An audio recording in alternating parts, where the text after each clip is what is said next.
오신 모든 분들의 가정과 사업과 그리고 자녀들과 직장 모든 것 위에 오늘 부활하고 열리는 축복이 있기를 주의 이름으로 축원합니다. 만물이 소생하고 또 그러는 가운데 부활 예배를 우리가 부활절을 맞게 됐습니다.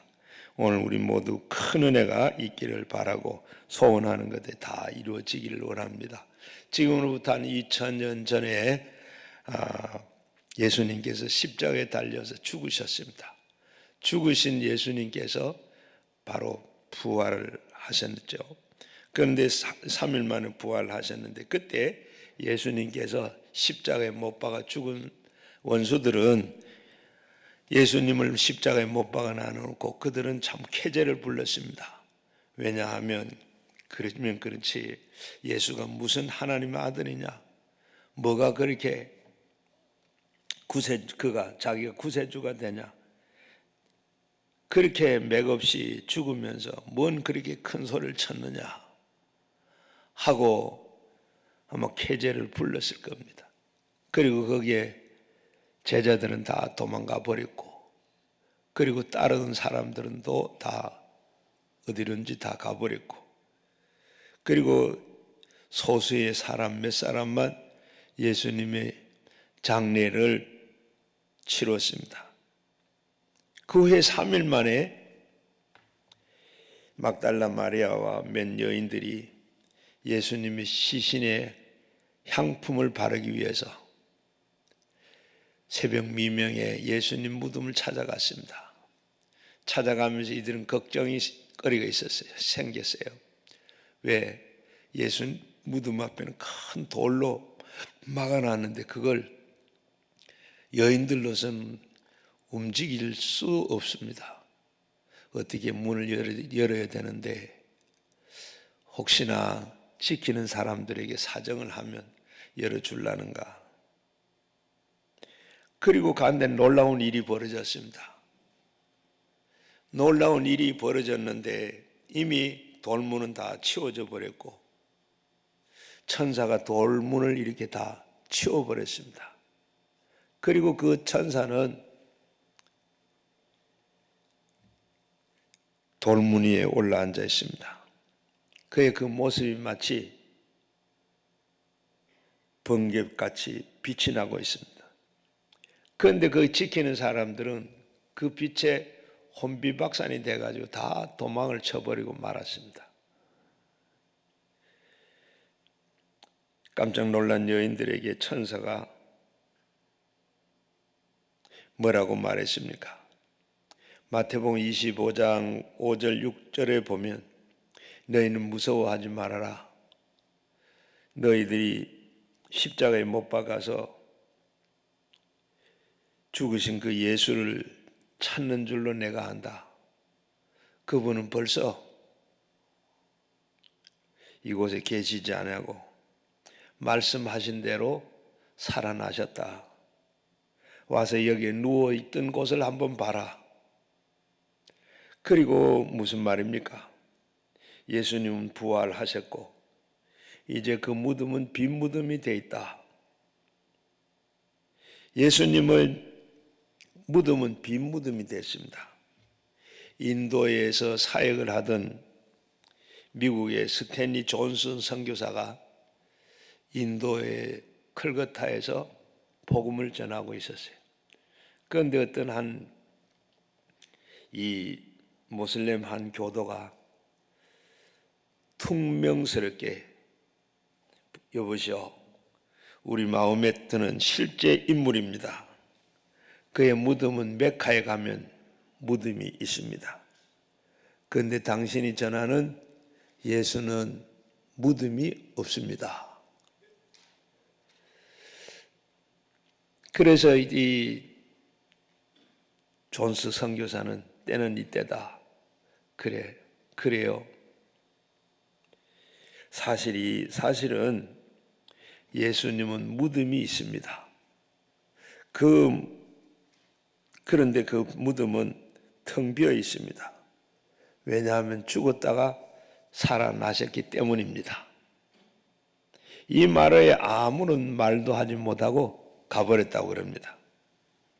지금도 저 성지의 예루살렘에 가보면 골고다 언덕에 무덤이 기념교회로 세워져 있습니다. 그 교회가 성묘교회라. 성묘교회는 바로 이 콘스탄티누스의 그 로마 황제의 어머니 헬레나가 AD 336년에 기념교회를 세우라고 했습니다. 그때 기념교회를 세웠어요. 그리고 그 교회 안에 교회 지금 가보면 성묘교회가 지어져 있고 그 밑에 들어가면 이 지하 무덤이 있습니다. 땅속으로 이렇게 조금 한 4, 5m 들어가면 안에 동굴이 이렇게 지금 다 만들어져 있어요.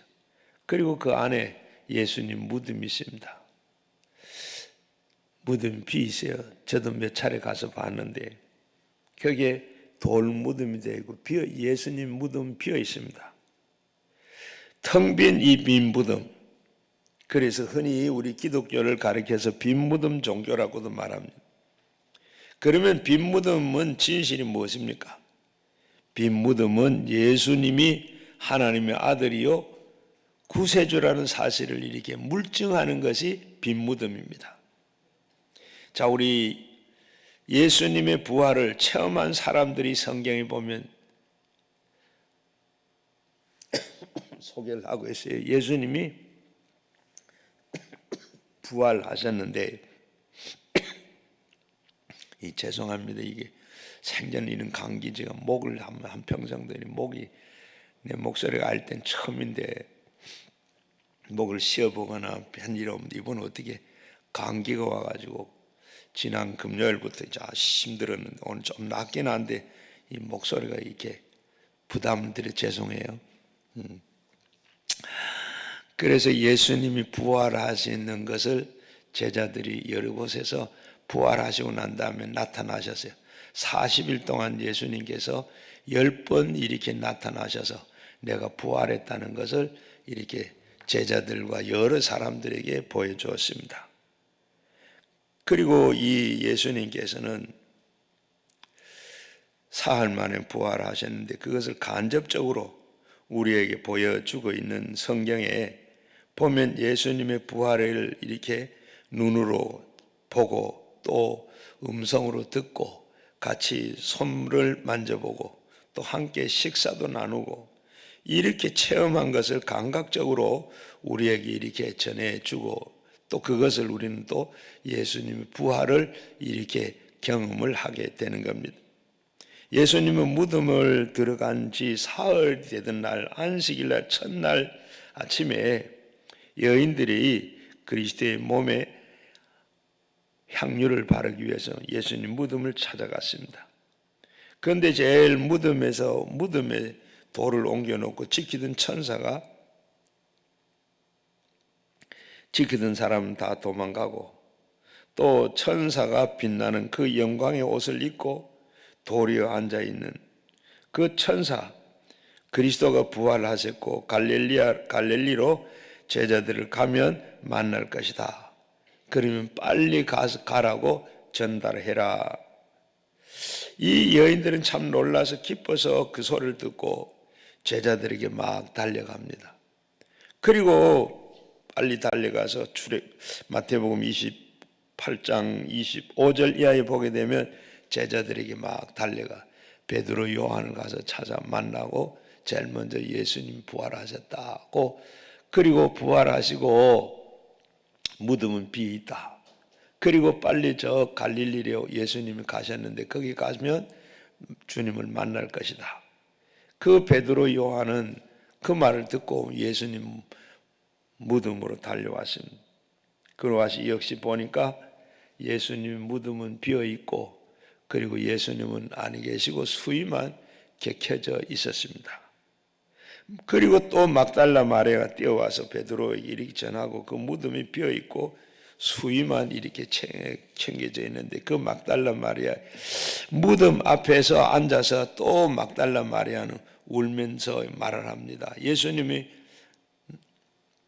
나타나셔서 처음에는 동산직인 줄 알고, 그리고 우리가 시체를 어디에 있는지 우리에게 가르쳐주면 내가 가져가겠습니다.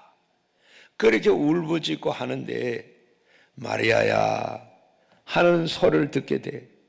그래서 보니까 바로 그가 예수님, 부활하신 예수님입니다. 너무 좋아서 예수님을 만지려고 하니까 예수님이 뒷걸음을 치면서 아직 만지지 마라. 나는 아직 아버지를 만나지 못했다. 하늘나라로 가지를 못했다. 그래서 손대지 말라 그럽니다. 그래서 두 번째 이렇게 나타났어요. 마가복음 16장 9절 말씀에 보면 안식일 첫날 아침에 살아나신 후에 7 귀신 들린 막달라 마리아에게 이렇게 먼저 나타나 보이시고, 그 다음에 여러 여자들에게 이렇게 다 나타나서, 그때 여자들에게는 평안하뇨. 여자들이 나가서 그 발을 붙잡고 경배하고, 그리고 예수님께 이르 무서워. 그럴 때 무서워 말라. 가서 내 형제들에게 갈릴리로 가라 해라. 거기서 나를 보리라 하는 사건으로 이렇게 새벽에 두 번째 이렇게 나타나 보여주었습니다. 그리고 세 번째 만나는 사람은 누구냐? 엠마오로 가던 두 제자가 이 예루살렘에서 저 엠마오까지 25리나 되는 그 길을 이렇게 둘이가 걸어가고 있는데, 거기에 예수님이 동성을 하죠. 그때 예수님은 변장을 하고 어저께 예수님을 알아보지를 못했어요. 그러면서 예루살렘에 3일 전에 있었던 이 얘기를 하면서 가는데 말씀을 듣는 가운데 이들은 마음이 뜨거워졌더라. 그러면서도 그때까지는 예수님을 알지를 못했대요. 그리고 예수님을 알지를 못하고 저녁 식사를 하면서 그분이 축사를 해요. 축사를 하고 식사를 하려고 하는데, 그때 축사하는데 그때 그분이 바로 예수님이구나 깨닫고 알게 됐어요. 그리고 깨닫고 알고 눈을 뜨고 보니까 벌써 예수님은 온데 간 데가 없어요. 그래서 이 두 제자는 그 시간에 다시 시리에 빠져서 자기 고향 엠마오로 가다가 다시 예루살렘으로 올라갔더라. 그리고 보면 이 네 번째는 주일날 낮에 예수님이 모른다고 3번씩이나 부인한 베드로에게 나타났습니다. 주님은 부인하는 이 베드로에게 나타나서 좌절과 절망과 그리고 낙심과 후회 속에 있는 이 베드로를 격려해주고 일으켜 주었습니다. 누가복음 24장 34절에 보게 되면 말하기를 주께서 과연 살아나시니 시몬에게 보이신지라. 그렇게 그 위로를 해주시고, 그리고 5번째 나타나는데 주일날 저녁이에요. 밤이었는데 예수님의 제자들이 아직까지 부활하신 예수님을 참 믿지를 못하고 두려워서 시리에 빠져 있습니다. 누가복음 24장 34절 이하에 보면 예수님께서 이르시되 어찌하여 두려워하냐, 어찌하여 마음에 의심하느냐. 내 손과 그리고 내 발을 보고 나인 줄로 알아. 나를 만져봐라. 영은 뼈와 살이 없지만은 나는 뼈와 살이 있다. 그리고 그래도 제자들이 믿지를 못합니다. 그러니까 그러면 너희들이 먹다 남은 것 뭐 먹는 거 없냐? 그러니까 여기에 생선 한 조각이 있습니다. 예수님께 그걸 다 잡수셨어요. 이렇게 구운 생선 한 토막을 드시고 그리고 앞에서 잡수셨는데, 제자들 앞에서 나타난 이 예수님은 영인 줄로 알고 제자들은 두려워했어요. 여러분들도 예수님이 부활하신 것은 영으로만 부활했다고 믿으면 안 되고, 예수님은 그렇게 자 보아라, 영은 살과 뼈가 없으되 나는 살도 있고 뼈도 있다. 그러면서 제자들이 먹다 남은 생선도 잡수셨어요. 예수님이 부활하신 그 부활의 몸은 바로 육신도 가지시고 영혼도 가지신 이 신도 영육을 다 가지고 계십니다.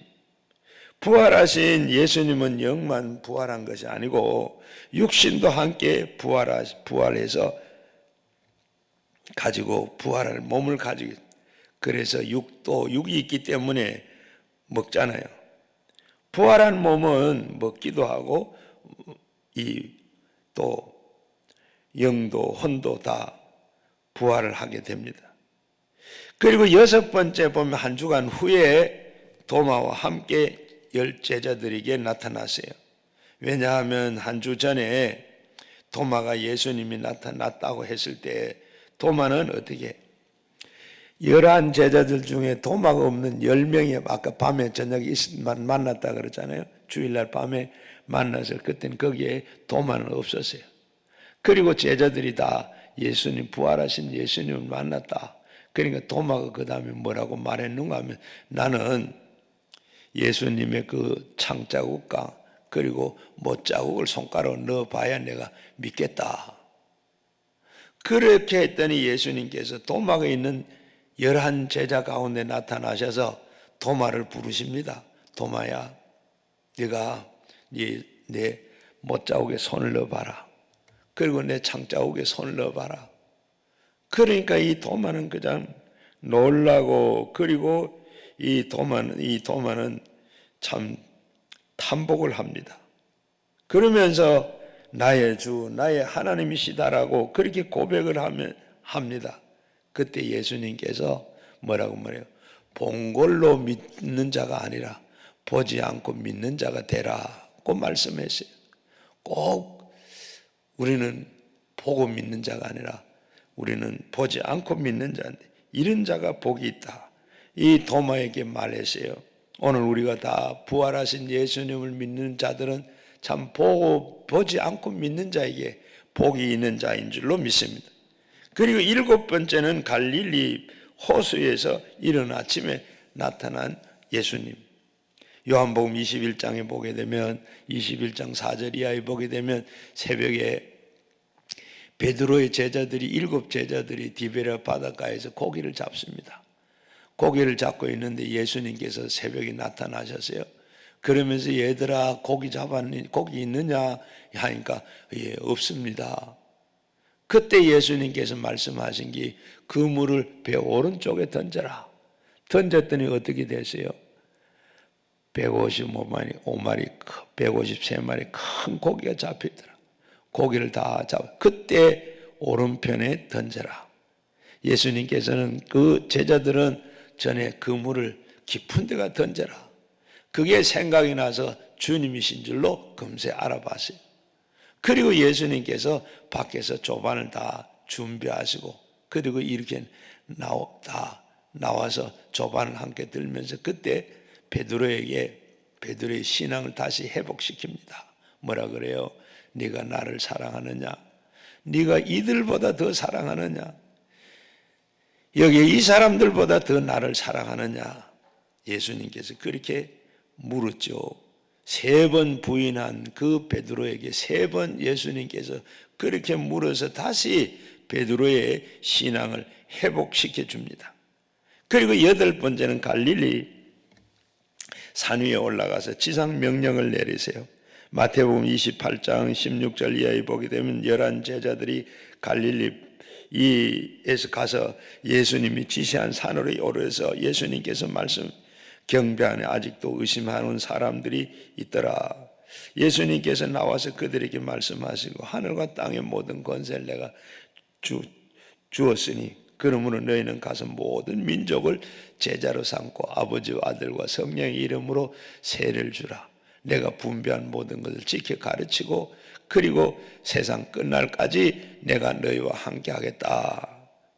이렇게 말씀하고 그 다음에 어떤가 하면 19번째는 500명 제자들을 다 불러놔놓고 예수님께서 그 자리에 나타나 한두 명이 아니고 500명 지금까지 예수님을 만나시고 거기에 병 고친 사람들 12의 혈류병 앓던 여인 기머리 되어서 벙어리 된 귀신 들린 사람 중풍병자 그리고 이 장님 아들 이리고 또 500명을 다 예수님께서 불러 모았습니다. 그리고 이 오늘 6절 말씀에 보면 그 후에 보면 500여 형제들이 일시에 보이셨나니 그 중에 지금까지 대다수는 살아있고 어떤 사람은 잠들어 있더라. 여기에 500명 그동안에 예수님께서 병 고치고 가르치고 낫게 하시고 고쳐준 이런 사람들을 모았는데 그 가운데 죽은 사람도 있지만은 그러나 대부분이 살아있더라. 이 사람들은 결코 바로 체면술에 의해서 한 게 아니고 온 게 아니고 다 그들은 부름을 받고 거기에 체면 걸린 사람이 한 사람도 없습니다. 다 모두가 다 예수님을 바로 바르게 맞았고, 그리고 10번째는 주님이 야고보와 그리고 사도에게 나타나서 오늘 7절 말씀에 그 후에 야고보에게 보이셨으며 그 후에 모든 사도에게와 나타났다고 했습니다. 그리고 11번째는 40일 후에 감람산 베다니 근처에서 승천을 하시면서 하늘나라로 올라가면서 그때 제자들에게 나타나서 제자들을 막 축복을 했어요. 축복을 하는 동시에 바로 예수님께서는 하늘로 승천을 하셨습니다. 누가복음 24장 50절 말씀에 보면 예수께서 그들을 데리시고 베다니 앞까지 나가사 손을 들어 그들에게 축복하시더니 축복하실 때 그들이 떠나 하늘로 올리우시니라 꼭 기록이 되어 있습니다. 이처럼 제자들은 예수님이 하늘로 올라간 것을 친히 봤어요. 그리고 천사가 그들 옆에 나와서 옆에서 뭐라고, 갈릴리 사람들아 왜 하늘을 쳐다보느냐, 하늘은 들리운 이 예수님이 네가 본대로 오리라. 천사가 말합니다. 예수님께서 그렇게 하늘로 승천하신 그분이 다시 재림해 오실 것이다. 올라간 그대로 오실 것이다. 그래서 이 말 때문에 그런지 지금도 이스라엘에 가보면 바로 그 예루살렘이 성이 있고 그 건너편이 감람산이에요. 감람산에 가면 그 무덤이 전부 돌 무덤이 다 돼 있어요. 왜? 이 말씀 때문에. 예수님이 먼저 올라가시고 이대로 오신다. 아마 제일 먼저 이 자리에 먼저 올 거라고. 그리고 감람산에 가면 돌 무덤이다. 그런데 엄청나게 비싸요. 그리고 그렇게 하고 있고, 그리고 12번째는 스데반이 순교할 때 이미 이제 예수님이 승천하시고 하늘나라에 계세요. 스데반이 십자가에 못 박혀 죽었을 때 부활하신 몸이, 그때는 하나님 보좌에 앉아서 이 스데반이 돌에 맞아 죽는 걸 봤다. 그때 그걸 본 스데반은 예수님을 보고 그 얼굴이 돌에 맞아 죽으면서도 천사 얼굴과 같더라. 사도행전 7장 55절에 보면 스데반이 그랬다 그랬어요. 그때 바로 예수님은 하늘 보좌 우편에 앉아 계셔서 스데반이 돌에 맞는 걸 보고 그렇게 했을 때 스데반은 돌에 맞으면서도 그의 천사의 얼굴과 같았더라. 그리고 13번째 부활하신 예수님이 나타난 것은 바로 그때는 예수님이 이 열렬히 교회를 대적하던 그 사울이 다메섹 도상으로 갈 때 그때 예수님, 부활하신 예수님이 나타나셔서 바로 그 강한 빛에 이 사울이 거꾸러졌습니다. 그때 거꾸러져서 앞도 보지도 못하고 일어나지도 못하고 막 그러는데 뭐라고 하늘에서 소리가 들리는데 뭐냐, 사울아 사울아 네가 왜 나를 핍박하느냐, 나 예수님 핍박한 일이 없는데요, 네가 왜 핍박을 안 해? 얼마나 사람을 막 죽이고 박해하고 스데반을 돌에 칠 때도 제일 감독을 했어요. 그 예수님 그걸 알고 다 말할. 그게 바로 예수님을 핍박하는 것, 나를 핍박하는 것. 그때 사울이 완전히 꼬꾸러져 가지고 바울이 됐죠. 이렇게 13번을 이렇게 40일 동안 10번 확실히 이 땅에서 부활하신 몸으로 나타나셔서 부활했다는 것을 증명하고 보이시고 다 하셨고, 오늘 우리는 그걸 보고 예수님이 부활하셨다, 간접으로나 그렇게 부활하신 분이 그렇다 그 생각. 그 다음에 두 번째는 우리가 체험하는 부활입니다.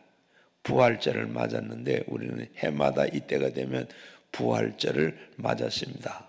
하고 부활절을 지키고 부활절 헌금도 내고 또 부활절 행사도 하고 이렇게 넘어가는데, 정말로 내가 앞에서 말씀한 그분들이, 제자들이 그렇게 부활하신 예수님을 만나고 했던 것처럼 우리도 그런 체험과 부활이 있어야 돼요. 자, 오늘 보면 우리 심령 속에 들어와 오신 이 부활의 예수님을 우리 가운데 참 예수님이 죽으시고 그 가운데서 부활하셨다는 것을 우리 알아야 되는데 어떻게 알아요? 우리가 앞에서 이때까지 아는 건 그런 것밖에 없어. 앞에서 말씀드린 그런 걸 우리는 간접적으로 그걸 듣고 아는데, 어떻게 어떤 목사님이 어떤 사람이 목사님에게 이런 말을 했어요. 목사님, 예수님 부활하셨다는 거 어떻게 알 수 있습니까? 꿈인 얘기가 아닙니까? 그렇게 물으니까 이 목사님이 이분에게 뭐라고 물었는가? 그래, 당신은 목이 무척 마르고 가랄 때 물을 마시면 목이 시원합니까? 어떻습니까? 하고 물었더니 갈증이 나면 물을 마시면 시원하지요.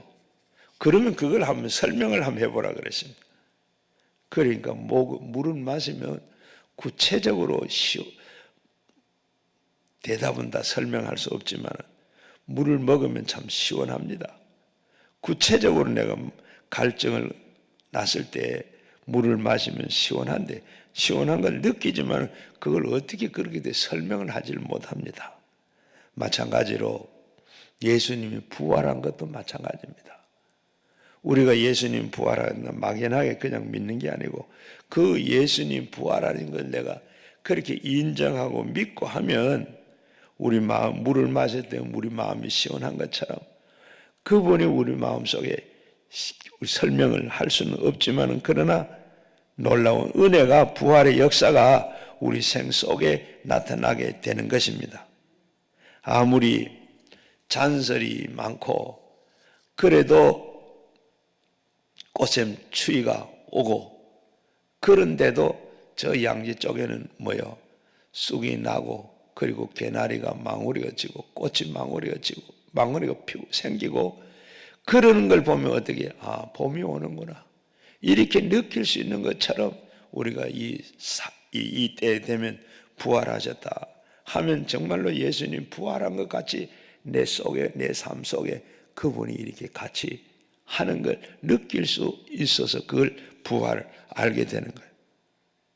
우리는 체험한 그 부활이 이와 같이, 부활하신 주님께서 우리를 구주로 모시면 그 속에 변화가 일어나게 됩니다. 죽은 예수님 모시면 아무런 변화가 나타나질 않아. 그러나 살아계신 그리스도가 부활하셨기 때문에 우리 속에 들어오면 변화가 일어나는 겁니다. 주님은 죄악의 잔설 속에서 용서와 의와 영광의 부활의 꽃을 피게 하는 겁니다. 우리가 죄를 짓고 불의해서 추악하고 버림을 받아야 마땅한데도 불구하고 그리스도를 모셔 드리면 보혈로서 우리가 다 씻어지고, 그리고 죄와 사망을 이기고 용서와 의로 우리 속에서 채워지는, 죄를 버리시고 의의 길을 걸어갈 수가 있는 능력과 힘이 생기게 되는 줄로 믿습니다. 물을 마시면 그것이 다 시원한데 어떻게 돼서는 모르지만은, 그러나 그걸 먹으면 에너지가 돼서 생기가 돌고 칼칼함이 없어지고 또 힘이 나죠. 로마서 3장 23절 이하에 보면 모든 사람이 죄를 범하였음에 하나님의 영광에 이르지 못하더니 그리스도 예수 안에 있는 성령으로 말미암아 하나님의 은혜로 값없이 의롭다 하심을 얻는 자가 되었느니라.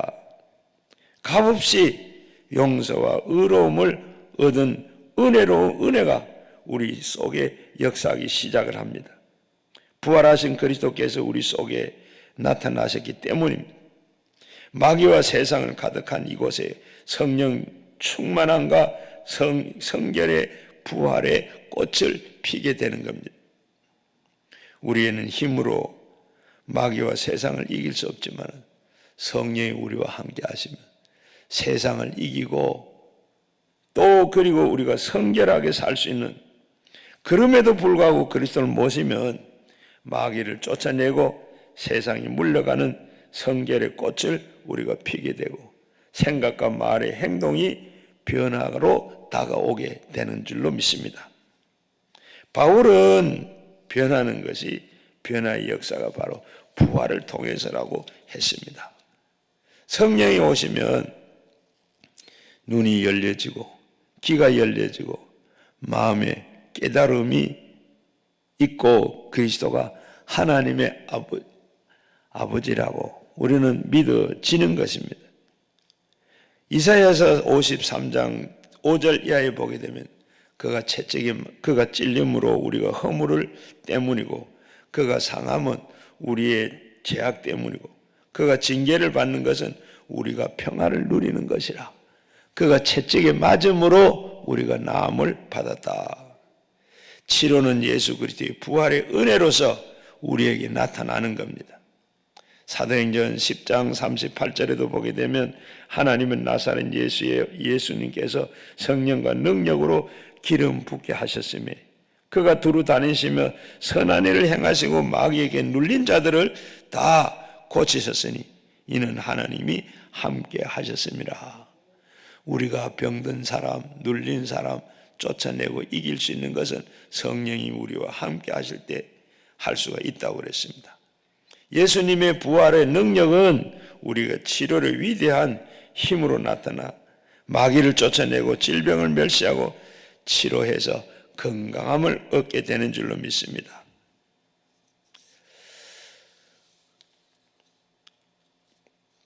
갈라디아서 3장 13절에도 보면 그리스도께서 우리를 위해서 저주를 받은 바 되사 율법의 그 저주에서 우리가 속량하셨으니 기록된 바 나무에 달린 자마다 저주 아래 있는 자라 하였을지라도 이는 그리스도 예수 안에 아브라함의 복이 이방인에게 미치게 하고 또 우리로 하여금 믿음으로 말미암아 성령의 약속을 받게 하려 함이니라 그랬습니다.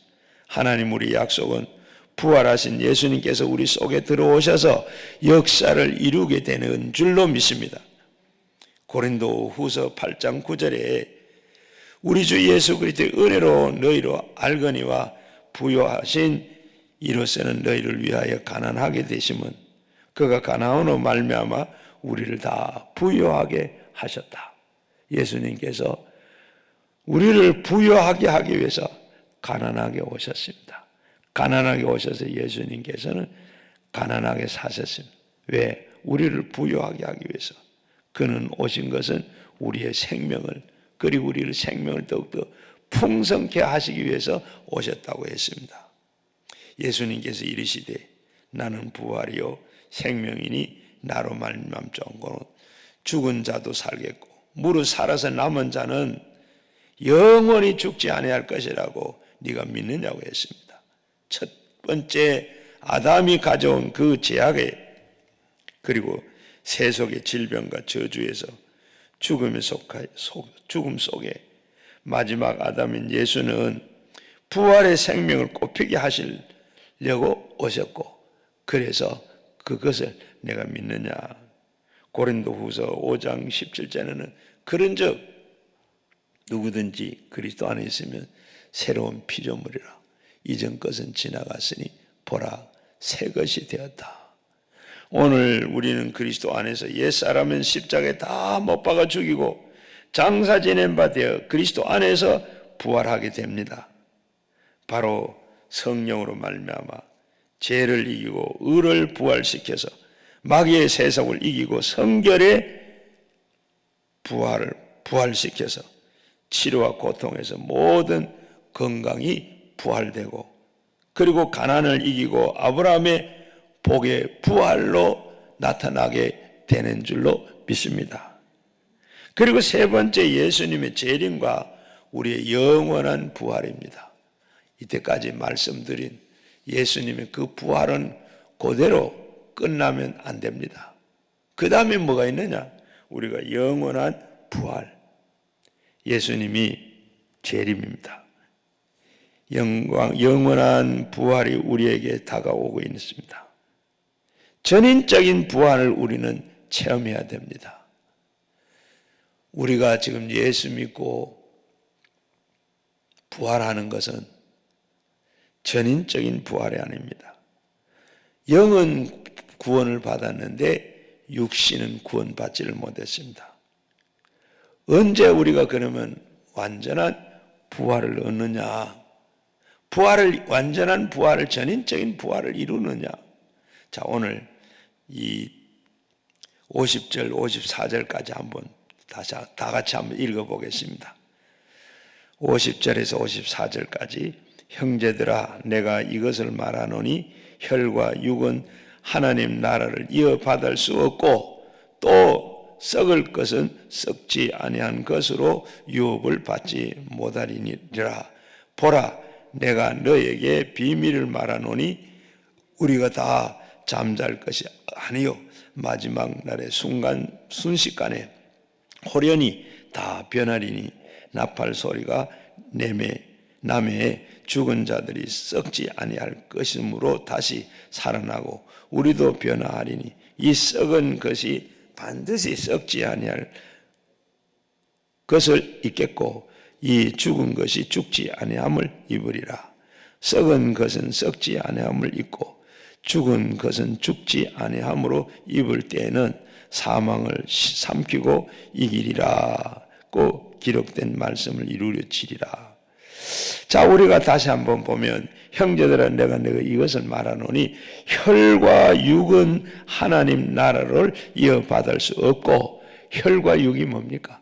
우리 육신으로는 하나님 나라를 우리가 유업으로 받을 수 없고, 또 썩은 것은 썩지 않은 것을 유업으로 받지 못하느니라. 우리의 육신은 다 썩습니다. 썩는 몸을 가지고는 유업을 받을 수도 없고, 보라, 내가 너에게 비밀을 말하노니 우리가 다 잠잘 것이 아니요 마지막 나팔 때에 순식간에 호련히 다 변화하리니. 나팔 소리가 이 보면 무슨 마지막 우리가 예수님이 재림하실 때 오시면서 나팔을 불어요. 나팔 소리에 잠자던 자들이 다 깨어난 그때 우리는 다 이때 나팔 소리를 듣고 순식간에 호련히 변화를 받는데, 바로 나팔 소리가 남의 죽은 자들이 썩지 않을 것으로 다시 살아나고, 그때 그렇게 변하고, 썩지 않은 몸으로 그때 변하고, 그리고 우리가 썩은 것이 반드시 썩지 않을 것을 입겠고 그 죽은 것이 죽지 아니함으로 입으리라. 우리는 썩을 것이 썩지 아니함을 입고 죽은 것이 죽지 아니함을 입을 때 사망을 삼키고 이기느니라. 바로 예수님이 재림을 할 때, 그때 우리는 지금 부활했는데 지금 영은 구원받아서 우리의 몸은 그때까지 다 어떻게 썩는 몸, 죽는 몸, 유업을 받을 수 없는 그 육신의 몸인데, 그 순간에 나팔 불고 하는 그 소리에 순식간에 호련히 변화되어 그리고 데살로니가 전서 4장 13절 이하에 보면 또 이런 말이 있습니다. 데살로니가 전서 5장 4절에서 13절 이하에 보게 돼. 형제들아, 자는 자들에 관하여 너희가 알지 못함을 우리가 원하지 아니하노니 이는 소망 없는 다른 이와 같이 슬퍼하지 않게 하려 함이라. 우리가 예수의 죽었다가 다시 살아나심을 믿을진대, 예수님 부활을 우리가 믿을진대, 이와 같이 예수님 안에서 자는 자들도 하나님이 그를 함께 데리고 오시리라. 나팔 불 때 그때 잠자는 사람, 죽어서 무덤 속에 땅 속에 죽은 사람, 그때 예수님이 다 데리고, 우리가 그의 주의 말씀을 너에게 이것을 말하노니 주께서 강림하실 때에 우리 살아남아 있는 자도 자는 자보다 결코 앞서지 못하리라. 주님이 오실 때, 재림 올 때, 그때 잠자는 사람, 죽은 사람 다 일어나는데, 그때 살아남은 사람은 바로 죽은 사람 앞서진 못한다. 주께서 호령과 천사장의 소리로 하나님의 나팔로 친히 하늘로 쫓아 강림하시리니 그리스도 안에서 죽은 자들이 먼저 일어나고 그 후에 우리 살아남은 자들도 그들과 함께 구름 속으로 끌어올려 공중에서 주를 영접하게 하시리라. 그리하여 우리가 항상 주와 함께 있으리라. 자, 우리가 그러면 주님이 재림에 오실 때, 그때 잠자는 사람, 죽은 사람들이 다 이런 나팔 소리에 일어나고, 그리고 우리가 살아남은 사람은 어떻게 되느냐? 그냥 앞서지 못한다. 그러니까 뭐 시간이 많이 있는 게 아니라 앞에서만 갑자기 순식간에 잠자는 사람 무덤 속에 있든지 뭐 죽어서 저 강물에 떼어 보냈든지 상관없이 순식간에 몸도 영도 같이 다 순식간에 변화된 모습으로 하늘로 올라가요. 그런 동시에 순식간에 호련히 우리 예수 믿는 사람, 예를 들면 오늘 저녁에 예수님 재림을 하세요. 그러면 이렇게 먼저 잠자는 사람, 죽은 사람이 먼저 다 앞서지는 못하는데 머리 많이 앞서는 게 아니고 바로 순식간에 하나님께서 죽은 사람이나 살아난 사람, 예수 믿는 사람은 다 이렇게 공중으로 올라가서 거기 가서 올라가게 돼. 우리는 이 신앙을 가져야 돼요. 예수님이 재림할 때 그날에 우리에게는 완전한 부활. 지금 우리가 부활하면 이 몸은 바로 완전한 부활하지를 못해. 완전히 다 그때는 예수님 오신 그 순식간에 우리는 영도 육신도 하나가 돼서 완전한 부활로 나타나게 되는 겁니다. 우리는 그걸 소망하고 그걸 믿음으로 믿고 있어요. 그래서 그때 주님이 재림하실 때 완전한 부활을 이룬다. 저 하늘이 무너져도 땅이 꺼져도 하나님의 말씀은 1.1핵도 없어지지 않아요. 그대로 다 이루어집니다. 부활 후의 모든 모습, 우리의 모습을 부활 후의 모습을 보면 하늘에 속한 자나 그 형상이 우리의 변화되는 성경은 우리에게 말씀하고, 오늘 47절에서 49절에 보면 첫사람의 땅에서 났으니 흙에 속한 자이거니와 둘째 사람은 하늘에서 나타났으니 무릇 흙에 속한 것은 저 흙 속에서 저와 함께 무릎을 하늘에 속한 자라. 저 하늘에 속한 너희들은 우리와 같이 흙 속에서 저의 형상을 입은 것 같이 또한 하늘에 속한 이는 형상을 입은 것이라. 그렇게 우리가 말씀하는 것 같이 우리는 아담의 형상을 입어 육을 가지고 태어났지만은 예수님이 오시는 날에는 우리는 하나님 아버지의 능력으로 그리스도의 속에 있으니 부활하신 그리스도의 형상을 우리가 다 담게 된다. 지금까지는 우리는 아담의 후예로 그 형상을 육을 가지고 태어났지만 그러나 예수님이 재림할 때는 우리는 영으로 태어난 완전히 그때 완전한 부활로 이르게 된다. 부활한 몸은 육의 몸이 아닙니다. 신령한 몸입니다. 아까 순식간에 호련히 잠자던 자는 빼든 그때는 우리가 다 예수님 아까 앞에서 말씀 나는 신은 뼈도 살도 없으나 나는 뼈도 있고 살도 있다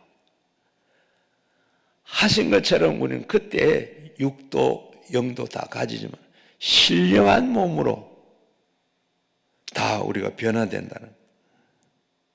그래서 우리는 혈과 육은 하늘나라를 그대로 상속받지는 못하지만 부활의 몸, 신령한 몸은 하늘을 상속받을 수 있습니다.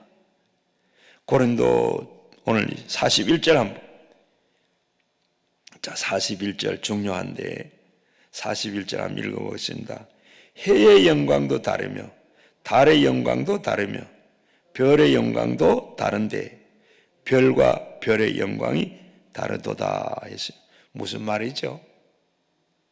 자, 부활하건 그날에 이 땅에서 우리를 위해서 얼마나 헌신하고 일했는가, 그 공로가 따라서 우리에게 부활 후에 상급이 차등이 있습니다.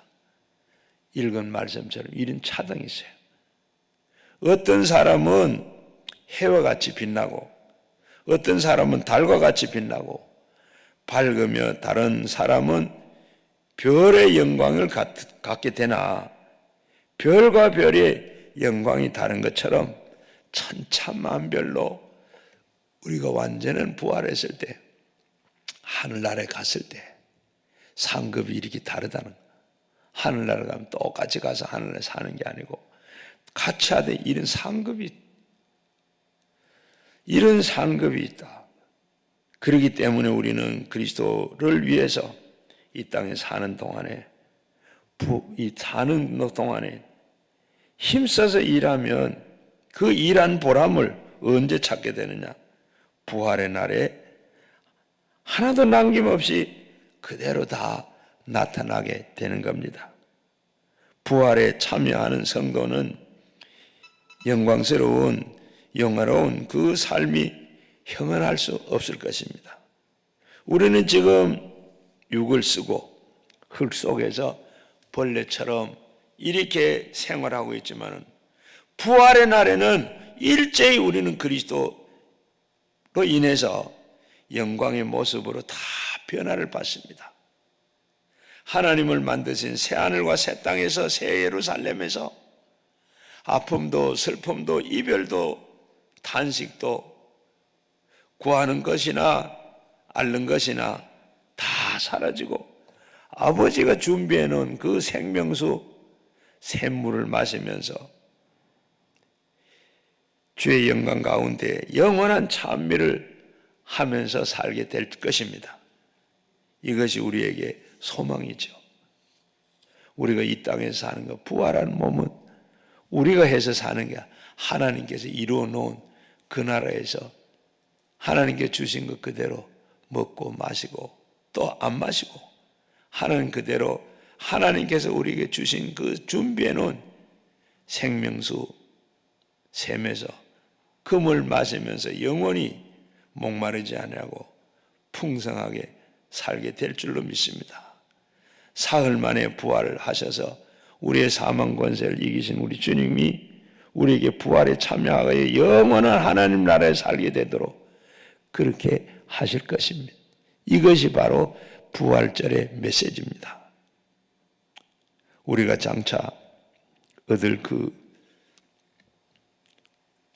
하늘나라 천국을 희망하면서 사람은 깨닫지 못하면 멸망하는 짐승같이 되지만 깨달으면 천사보다도 높아지고 아버지의 아들과 그리고 성령의 함께하는 그 보좌에서 영원히 우주를 상속을 받아서 다스리며 누리게 살게 될 것입니다.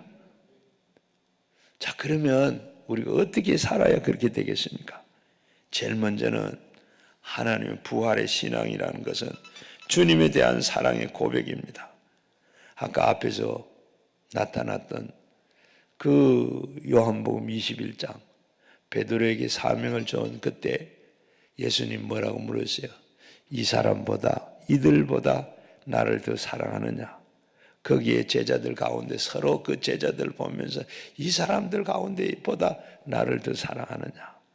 여러분 오늘도 우리는 이 세상의 사람들보다 나를 더 사랑하느냐?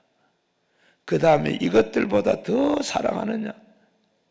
고기를 살기 위해서 고기를 잡으러 왔던 그 베드로, 그물도 배도 고기 잡는 이런 것보다 세상에 명예나 부와 세상의 모든 이런 것보다 나를 더 사랑하느냐? 제일 먼저 하나님을 사랑하느냐? 이걸 묻습니다.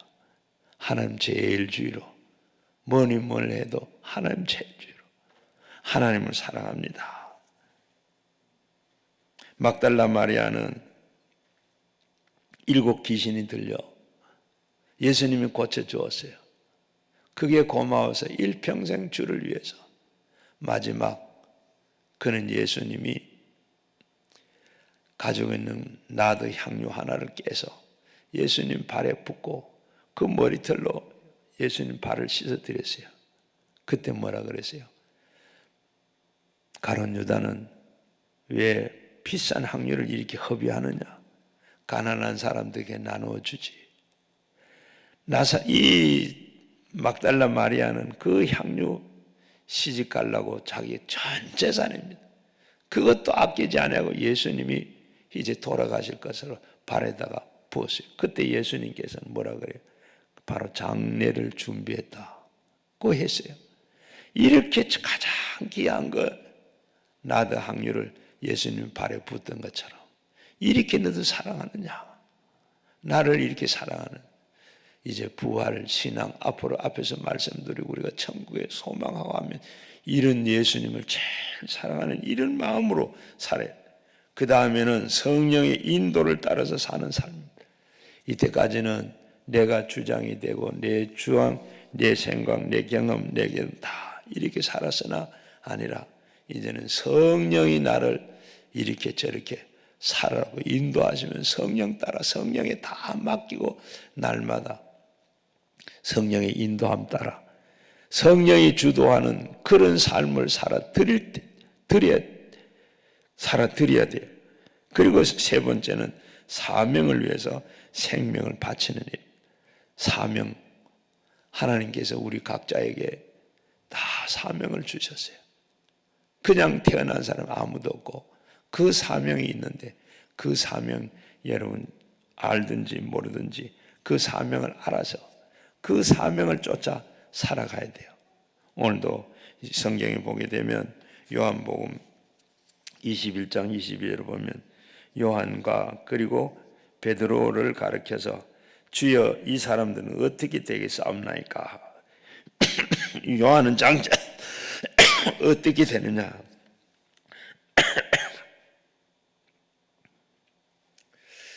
요한은 남이 어디로 가든지 또 무엇을 하든지 누구에게 영향을 받지 아니하고 그는 자기에게 주어진 사명이 그 사명을 다했습니다.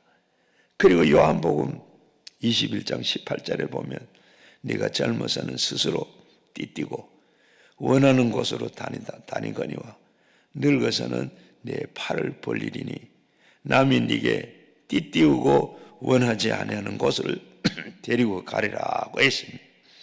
그 다음에 중요한 말씀입니다. 베드로가 어떠한 죽음으로도 하나님께 영광을 돌릴 것을 가르치고 있습니다.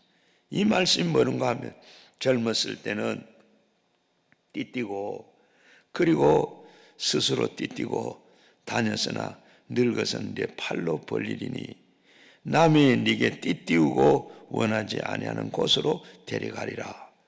베드로는 지금 바로 예수님을 만나고 그 사명을 알고 저 예루살렘과 로마까지 복음을 전하러 그리고 마지막에 띠뛰고 네가 늙어서는 네가 원하지 않는 것으로 간다. 그 무슨 말인가 하면 바로 베드로는 복음을 전하다 마지막 십자가에 거꾸로 매달리는 그걸 지금 말씀하고 있는 거예요. 사명인 줄 알고 그는 거꾸로 십자가에 못 박혀 죽는 것이 사명인 줄 알고 그걸 마다하지 않고 그리 죽어갔어요. 그게 사명 다하는 거예요. 여러분 우리는 해마다 부활주일이 되게 되면 참 주님이 부활했지 기독교는 부활의 종교지 하면서 이 부활은 믿어지고 부활을 의심도 하지 않지만은 그런데도 아무런 확신도 없고 주님의 부활이 나와 무슨 상관이 있는지, 주님이 나의 삶에 어떠한 능력이 되는지, 축복이 되는지도 모르는 채 해마다 우리는 부활절 되면 헌금을 내고 또 교회 하는 부활절 행사에 참여하기도 하고 이렇게 하는데, 그게 아니라 내가 이제는 예수 믿는 신앙이거니 그렇게 했는데, 그게 아니라 이제 오늘 내가 부활주일에는 부활하신 주님을 꼭 만나야 돼요. 부활하신 그 신앙을 회복돼야 돼요.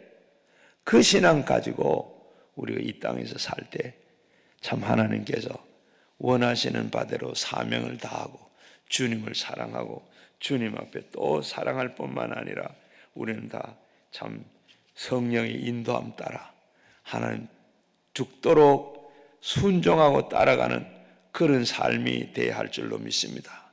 그래서 부활의 신앙은 참 귀중하고 참 소중한 것인데, 이것을 알아서 주님이 가장 사랑하고 한다고 고백하고 날마다 부활의 신앙으로 성령의 가르침 따라 사명 다하는 여러분 다 되셔서 주님이 인정하시고 참 여러분이 소망하는 대로 천국에서 앞에서 말씀드린 대로 우리가 그날 상급이 있는데, 그때 우리 모두가 해와 같이 달과 같이 빛나는 그런 영광의 상급을 다 받고 하나님 앞에 인정받는 참 하늘나라의 별과 같이 해와 같이 쓰임나고 빛나는 여러분들이 다 되시기를 주의 이름으로 축원합니다.